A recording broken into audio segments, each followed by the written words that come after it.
hombre bien preparado para la lucha y ha conseguido medio triunfo. Miguel de Cervantes Saavedra, novelista, poeta, dramaturgo y soldado español. Bienvenidos a este nuevo capítulo de la segunda temporada del Club del Libro. Soy Gaby Reyes y los invito a que nos acompañen a lo largo de esta transmisión, donde tendremos la recomendación literaria. Les daremos las novedades que las editoriales tienen próximas a estrenar y también hablaremos del género literario que nos salió en el baúl en el capítulo anterior, literatura clásica. Y de clásico es de lo que hablaremos a continuación.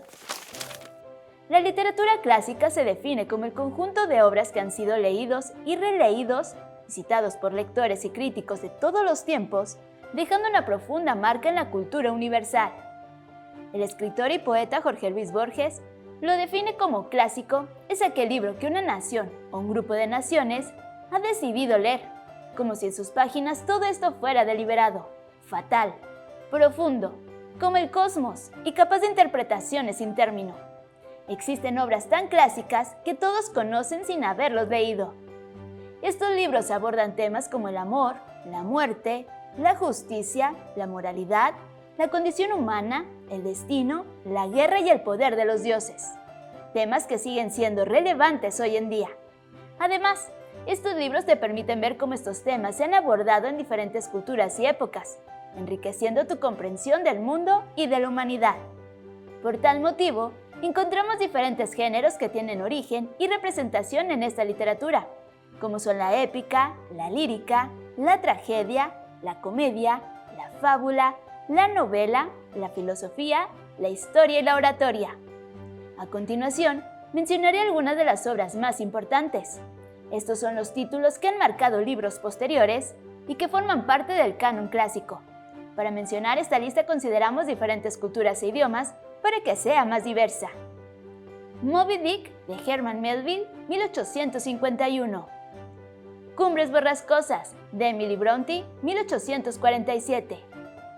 100 años de soledad, de Gabriel García Márquez, 1967. Las mil y una noches, colección de cuentos árabes, 1940. El Principito, de Antoine de Saint-Exupéry, 1943. Y Hamlet, de William Shakespeare, publicada en 1603. Antes de continuar, quiero hacer un paréntesis para hablar un poco de este último autor, que es considerado el escritor más importante en lengua inglesa y uno de los más célebres de la literatura universal. Sus obras de teatro son considerados auténticos clásicos atemporales y su influencia a lo largo de la historia de la literatura es indiscutible. ¿Quién no conoce a Romeo y Julieta? Obra que se ha llevado a la pantalla grande en diferentes épocas, o la puesta en escena de la obra Macbeth, que se le conoce como la obra escocesa, debido a la superstición que se tiene de que está maldita, y se está prohibido pronunciar su nombre dentro de los teatros. Tanto es así que en la puerta del Barrymore Theatre en Nueva York se tiene este aviso: está usted a punto de entrar en el Barrymore Theatre. Los productores le ruegan que se abstenga de pronunciar el nombre de la obra que va usted a ver mientras se encuentre entre estas cuatro paredes. La historia de la maldición de Macbeth comenzó en su propio estreno, tras el fallecimiento repentino del actor que debía interpretar al protagonista. Se habla también de una maldición arrojada sobre la obra por brujas reales de la época, a quienes no les gustó que Shakespeare les retratara en escena. El caso es que las representaciones de Macbeth han sido a menudo accidentadas, desde su estreno en 1849. Entre accidentes y muertes se ha reforzado la creencia de que sí hay una maldición. ¿Tú qué opinas? ¿Será una maldición o mera coincidencia? Otro dato curioso que envuelve a este dramaturgo es que se rumorea que no es el verdadero autor de todas estas obras, sino que alguien más las creó. Pero bien, es solo un rumor. Si es verdad o no, lo que nos queda claro es que estas obras son un regalo para la humanidad. Después de este breve paréntesis, continuamos con nuestro compañero Jorge Alberto Vázquez, para que nos platique de uno de los libros también considerados un clásico, escrito por Miguel de Cervantes. Hola, bienvenidos al Club del Libro. Mi nombre es Jorge Alberto Vázquez Herrera, transmitiendo desde las instalaciones de la Universidad Autónoma de Tamaulipas. Hoy presentamos el libro de Miguel de Cervantes Saavedra titulado Don Quijote de la Mancha. Pero antes conozcamos, ¿quién fue Miguel de Cervantes Saavedra? Fue un novelista, dramaturgo y poeta español. quien nació en Alcalá de Henares, España, el 29 de septiembre de 1547 y falleció el 22 de abril de 1616 a la edad de 68 años a causa de la diabetes. Fue uno de los autores más reconocidos del mundo y existen numerosas esculturas, edificios e instituciones culturales dedicados a su memoria. También existe una larga lista de galardones que llevan su nombre. Quijote de la Mancha es una de las principales obras de la literatura universal.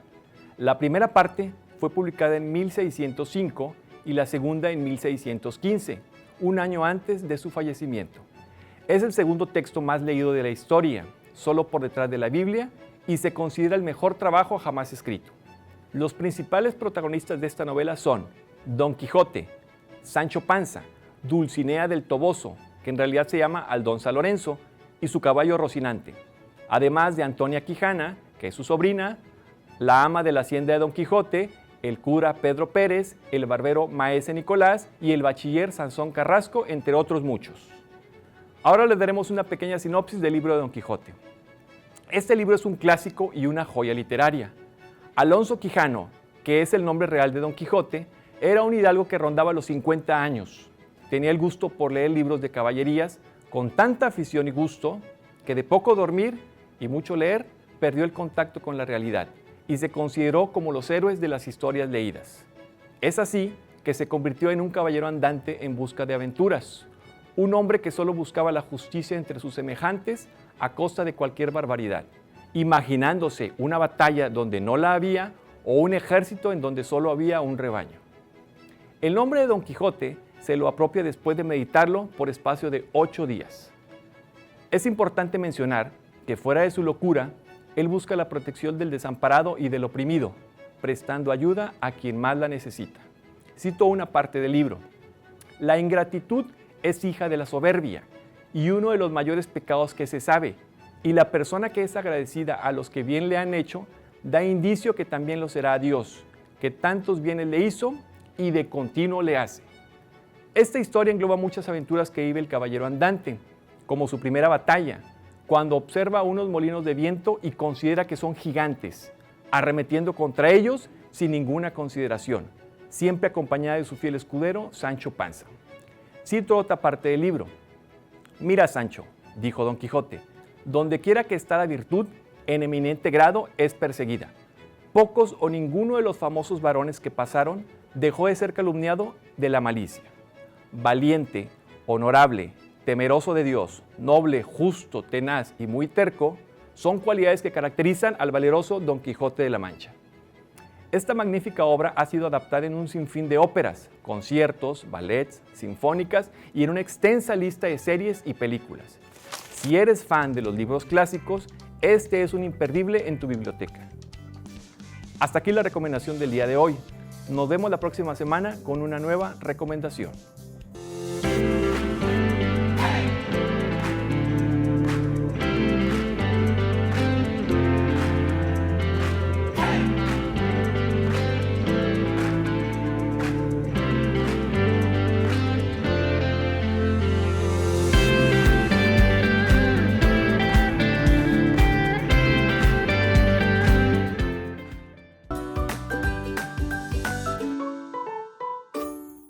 Gracias por continuar con nosotros en el Club del Libro. Agradecemos a Jorge por esta excelente recomendación y estaremos al pendiente de más títulos de este género.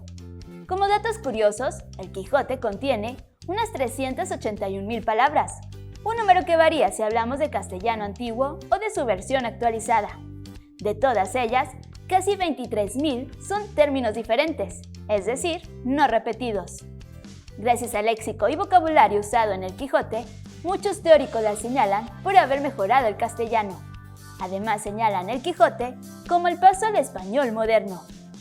Sus aportes al español moderno, como el estudio de su vida y obras, llevan por nombre el cervantismo. Además, entre todas las frases hay una que ha pasado a la posteridad como una de las citas más célebres del Quijote, pero que en realidad no aparece en el libro. Se trata de si los perros ladran, Sancho, es porque cabalgamos. Cervantes no escribió esa frase, y es más, ni siquiera hay alguna parecida en el Quijote. Se trata de la versión popularizada de un fragmento del poema Labrador de Guta, pero sus estridentes ladridos solo son señal de que cabalgamos. ¿Y ustedes lo han leído? ¿Qué les pareció? Escriban en nuestras redes sociales. Nos encuentran como TV Watt en Facebook, Instagram y YouTube. Cambiando un poco de tema, conozcamos las novedades literarias de clásicos que tienen las editoriales para nosotros. Como número 1 tenemos Nido de Nobles, autor Iván S. Turgenev, editorial Alba. 2. Filomeno, a mi pesar, autor Gonzalo Torrente Ballester, editorial Planeta. 3. Arsène Lupin, La aguja hueca, autor Maurice Leblanc, editorial Alma Europa. 4. Einstein, autor Albert Einstein, editorial Alma Europa. 5. El despertar, autora Kate Chopin, editorial L. Altra.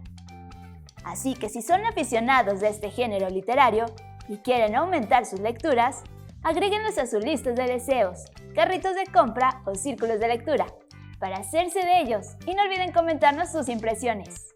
A continuación, vamos con mi sección favorita, el combo. En esta ocasión les hablaré del Conde de Montecristo. Este es sin duda una de las novelas más grandes que se haya escrito jamás, un verdadero clásico literario, de Alexandre Dumas. La han adaptado a películas, dibujos animados, teleseries, anime, entre muchas más. Buscando cuál de estas adaptaciones le han hecho justicia al libro, encontré una versión mexicana que le hace honor a la obra de Alexandre Dumas en todo su contexto. Una versión de 1942 es la que mejor se adapta a la novela, protagonizada por Arturo de Córdoba, Mapi Cortés, René Córdoba, dirigida por Chano Ureta y Roberto Gabaldón, la cual recibió muy buena crítica y aceptación del público. Más de 2 millones de personas acudieron a verla. La trama sigue a Edmond Dantes, encarcelado injustamente por un enemigo de la familia. Después de años de prisión, Edmond escapa con la ayuda de un anciano amigo y se transforma en el misterioso Conde de Montecristo, para vengarse de aquellos que le hicieron daño. Pero si lo tuyo son las series, te recomiendo este otro clásico, El cuento de la criada, creada por Bruce Miller, basada en la novela de 1985 del mismo nombre, de la autora canadiense Margaret Atwood. La trama presenta un futuro distópico en la República de Gilead, un país totalitario y teonómico que se estableció después de una guerra civil, en lo que una vez fue Estados Unidos. En él, las pocas mujeres fértiles que quedan, llamadas criadas, son forzadas a la esclavitud sexual debido a la infertilidad mundial. Cada criada es entrenada, corregida y educada para luego asignarla a los hogares de los líderes políticos, donde pierden su nombre, adoptando uno nuevo formado por el nombre del comandante asignado con el prefijo de, forzándolas a... Bueno, ya no les cuento más, mejor vean la serie o lean el libro. Tienen varias diferencias una de otra, pero recuerden, son adaptaciones. No juzguen porque créanme, las dos historias los atraparán. Ha llegado el momento de despedirnos, no sin antes descubrir el género literario del cual hablaremos la próxima semana. Suena el redoble y es... biografía. Biográfico será nuestro próximo género literario, donde conoceremos las grandes historias de personajes que han marcado nuestra historia. No se lo pierdan en nuestro próximo capítulo del Club del Libro. Soy Gaby Reyes, nos leemos a la próxima.